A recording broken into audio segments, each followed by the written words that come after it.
401k hardship withdrawals are surging as high inflation squeezes Americans. This is a Fox Business story regarding 401k. So growing number of Americans are resorting to hardship withdrawals from their 401k retirement plans due to financial emergencies caused by persistent high inflation. Bank of America analysis of employer sponsorship 401k plans found that 18,040 workers made such withdrawals in 3-month period from July to September 2023, marking a 13% increase from June and a 27% increase from the start of the year. Hardship withdrawals allow individuals to access their 401k fund for immediate and substantial financial needs. However, they are subject to income tax and potential 10% early withdrawal penalties for those under 59 and a half, which can be waived with evidence of qualified hardship, like medical expenses and other things. On average, Americans are withdrawing approximately $5,070, similar to previous quarters. Tom, thoughts on the story?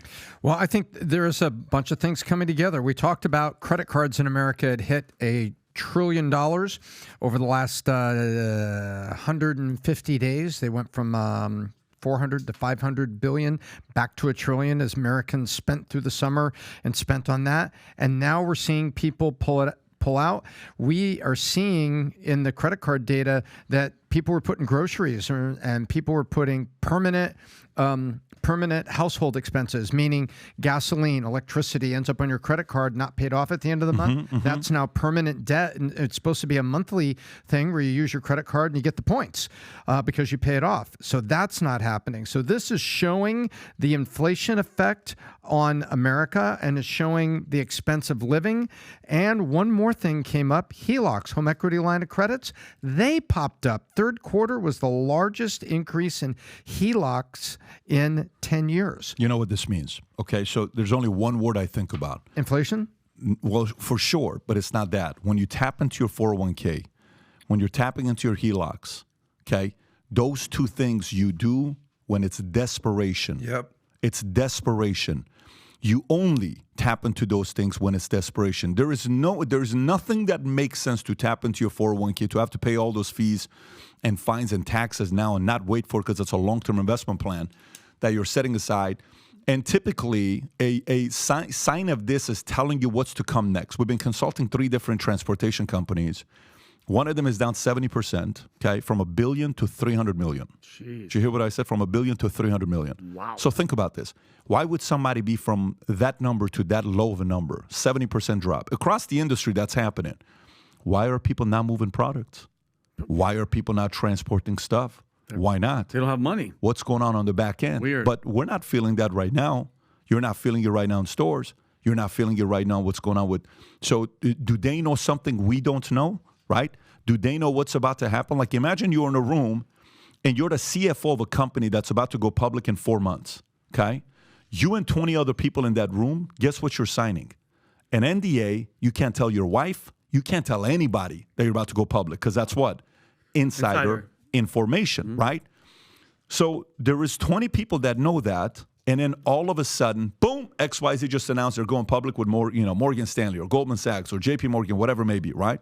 Now it's public information. All right. Hey, do you want to put money into this now? Some people are starting to call to raise some money. Blah, blah, blah, blah. Great.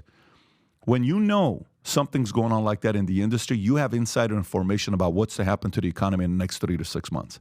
That's the concern. When you're looking at transportation, 401k, HELOCs, these are all desperation, desperation, desperation.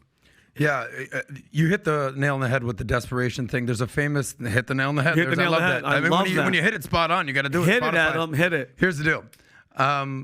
There's a famous phrase that says, when you're broke, you're desperate. When you're desperate, you're stupid. And I would argue that taking money out of your 401k is a very stupid financial move. Why? So the whole premise of a 401k is a retirement plan. You're familiar with the 3-legged stool of retirement? So there's something that I learned when I started studying finance and insurance investments. 3-legged stool of retirement is as follows. So you have Social Security, that if you pay into it, you get that. What does that pay at most? $2,000 a month. So right now, I think there was like a 8% increase in Social Security because of inflation. All right, that's not how you're going to get by. There's pensions, right? So how many people do you know that actually have pensions, right? police, firemen, teachers, professional athletes. I think less than 20% of Americans have pensions, and it's probably closer to 10% these days. Tom, you can probably fact check me on that. But the third thing on the three-legged stool of retirement is your personal savings, whether that's cash, whether that's investments, and certainly your 401k.